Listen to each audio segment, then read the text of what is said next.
Good morning po. Tayo po'y mag-aral ng salita ng Diyos, the book of Ephesians chapter 2 verses 5 to 7.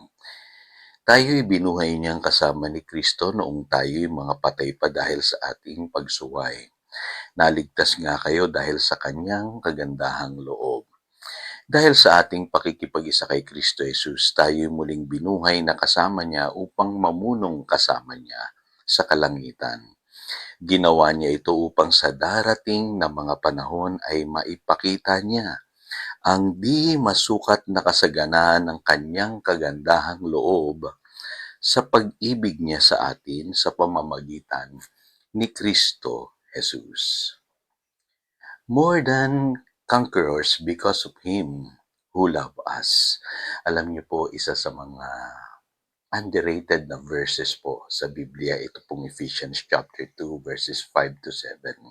Kadalasan po kasi ang emphasis ay naroroon po sa Ephesians chapter 2 verses 8 and 9. Pero dito po makikita niyo po yung proseso po, na ginawa ng Diyos sa ating pong mga believers. Binabanggit po sa verse 5 dyan yung ating salvation. Bakit tayo na born again? Sa pamamagitan ng ginawa ng ating Panginoong Hesukristo. Malinaw po sinasabi diyan, tayo binuhay niyang kasama ni Kristo. Ang tinutukoy dito ay yung born again experience, hindi pa po yung resurrection na darating someday. At sa verse 6, pinapakita dyan yung position natin bilang mga anak ng Diyos. Sabi dito, tayo muling binuhay na kasama niyang mamuno sa kalangitan.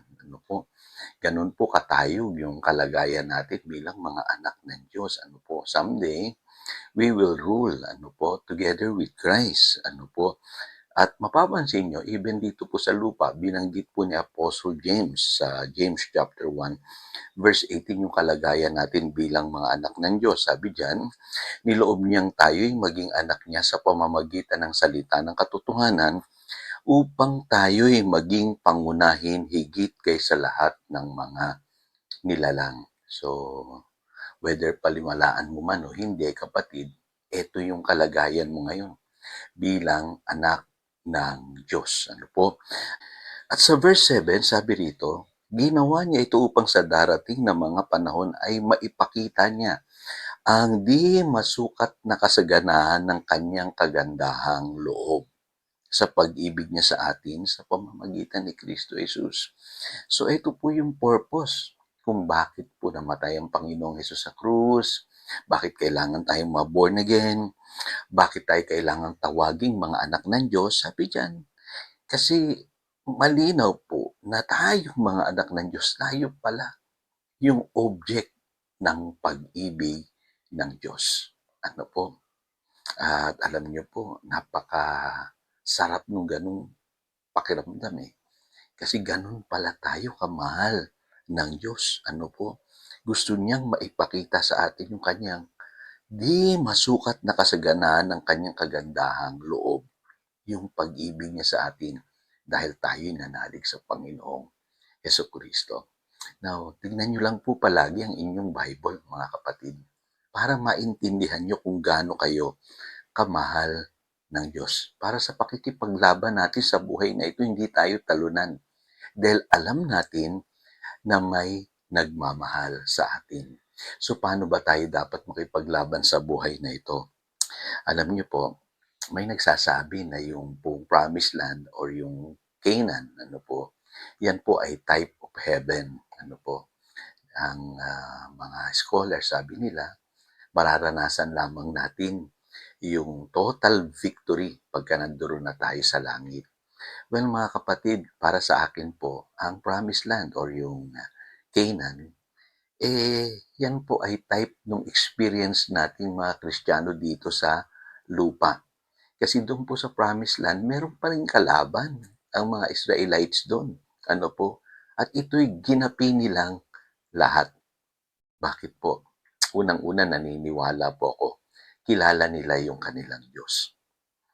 Dapat tayo ganun din Kilala natin ang Diyos na nagmamahal sa atin. Yung po sinasabi ng Romans chapter 8 verse 37. Ang sabi sa Tagalog, ganito po, sa lahat ng ito, tayo'y siguradong magtatagumpay sa pamamagitan niya na nagmamahal sa atin.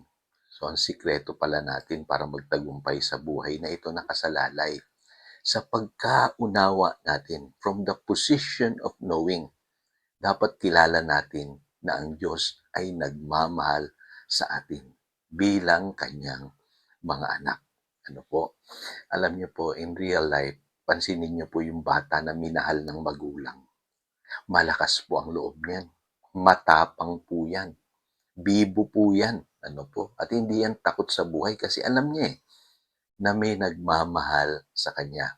Pero yung mga batang hindi nakaranas ng pagmamahal, matatakutin po yan. Maraming insecurity sa buhay. Kaya ako'y naniniwala, pinaranas talaga sa atin ng Diyos yung kanyang pagmamahal para maging matapang tayo sa buhay na ito. Kasi marami po tayong tataluning kaaway. Pangalawa, ano po? Dapat alam natin na ang ating Ama is greater than all. Yun ang sinasabi ng John chapter 10, verse 29. Yan ang sabi ng Panginoong Hesus My Father is greater than all. Walang makakaagaw sa atin sa kanyang mga kamay. Ano po? Mas mataas siya sa lahat. Ano po, natatakot tayo kadalasan dahil tumataas na yung mga bilihin, tumataas na yung presyo ng langis, tumataas na yung mga gastusin natin. Pero lagi nyo lang iisipin, my Father is greater than all. Nung panahon namin sa charismatic, no, lagi namin kino-confess na mas mataas si Lord, mas dakila si Lord. Tuwing tataas po yung mga bilihin, yung presyo ng langis, ganun po ang confession namin. Kasi totoo naman po yan Sabi sa Isaiah 59 verse 19, When the enemy shall come like a flood, the Spirit of the Lord will lift up a standard against him and put him to flight. So, tignan nyo, no? Ganun katindi si Lord. Kaya huwag kayong matakot.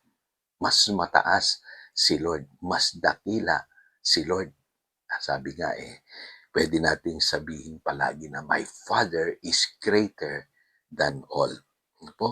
At pangatlo, again, kailangan maniwala tayo na makikita natin yung kabutihan ng Diyos in the land of the living. Yun ang sinasabi ng Psalm 27 verse 13.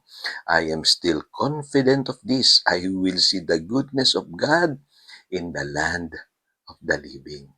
Alam nyo, kinakanta natin ito madalas sa ating mga churches Ito Pero ang tanong, nararanasan mo ba ito? Naniniwala ka ba na mararanasan mo ang kabutihan ng Diyos sa buhay na ito? It's about time, kapatid. Ni-apply natin itong mga katotohanan na ito upang magtagumpay po tayo sa pinagdadaanan nating mga problema at pagsubok. Praise God.